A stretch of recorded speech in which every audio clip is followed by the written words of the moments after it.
महाराष्ट्र विधान परिषदेच्या निवडणुकीत शिवसेना नेत्या व विधान परिषद उपसभापती डॉक्टर नीलम गोरे यांची बिनविरोध निवड निश्चित झाली असून 4 मे रोजी महाराष्ट्र विधिमंडळ विधान भवन येथे त्यांना निवडून आले असे अधिकृत प्रमाणपत्र प्रदान करण्यात आले।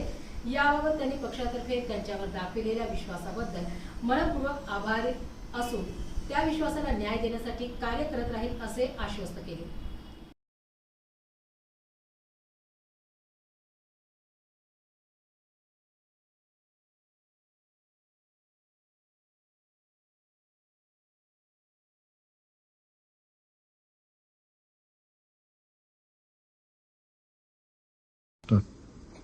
महाराष्ट्र विधान परिषदांच्या 10 जागांचा म्हणजे 9+1 अशा जागांचा निवडणुकीचा कार्यक्रम 23 मार्च पासून ते 13 मे पर्यंत जाहीर करण्यात आलेला होता। 30 तारखेपर्यंत उमेदवारी अर्ज भरण्याची मुदत होती आणि त्याच्यानंतर अर्जांची छाननी होऊन त्यानंतर बिनविरोध निवडणूक होत असेल तर त्यांना आम्हाला 9 उमेदवारांना विजयी करण्याचं सुद्धा संकेत मिळाले होते। सन्माननीय उपमुख्यमंत्री एकनाथजी शिंदे यांनी मला म्हणजे नीलम गोरे यांना व बच्चू कडू यांना दोघांना उमेदवारी दिली होती आणि ह्या उमेदवारीमध्ये 9 उमेदवार आणि 9 जागा असं झाल्यामुळे बाकीचे अर्ज त्यातल्या तांत्रिक चुका आणखी कमतरतांमुळे नाबाद झाल्यामुळे आता ही निवडणूक बिनविरोध होते आहे आणि त्याबद्दल आज आम्हाला तसं आम्ही विजयी झाल्याचं सर्टिफिकेट देखील निवडणूक आयोगाचं सर्टिफिकेट विधानमंडळाच्या निर्वाचन अधिकाऱ्यांमार्फत आम्हाला देण्यात येत आहे।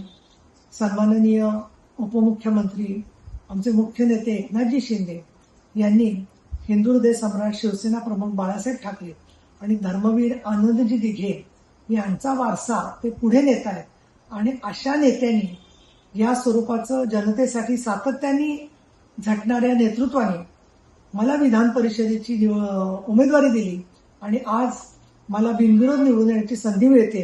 त्याबद्दल मी शिवसेना पक्षाची माननीय एकनाथजी शिंदे यांचे मनापासून आभार मानते आणि त्यांनी जो विश्वास व्यक्त केलेला आहे त्या विश्वासाच्या नुसार व सर्व शिवसैनिकांच्या आणि समाजातील सर्व घटकांच्या मदतीने महायुतीतील घटक पक्षांच्या सहकार्याने त्याचबरोबर देवेंद्रजी फडणवीस मुख्यमंत्री उपमुख्यमंत्री सुनेत्रा पवार या सगळ्यांचं हे जे सरकार आहे त्यामध्ये विधिमंडळामध्ये एक विधान परिषदेची आमदार लोकप्रतिनिधी म्हणून काम करण्याची मला संधी मिळाली। या संधीतून मला अनेक लोकांची सेवा करता आली, मदत करण्यात आली। तसंच पुढच्या काळामध्ये महिला विकास, तीर्थक्षेत्रांचा विकास, कायद्याच्या नुसार महिलांना सुरक्षा, जे पीडित महिला आहेत त्यांना संरक्षण, त्याचबरोबर ठिकठिकाणी शिवसेनेचं विकास काम लोकांच्यापर्यंत पोहोचवणं, विधिमंडळाचं काम चांगल्या प्रकारे करणं, या सगळ्यामध्ये माझा सहभाग राहील। मी माननीय शिंदे साहेबांची व शिवसेनेची मनापासून ऋणी आहे।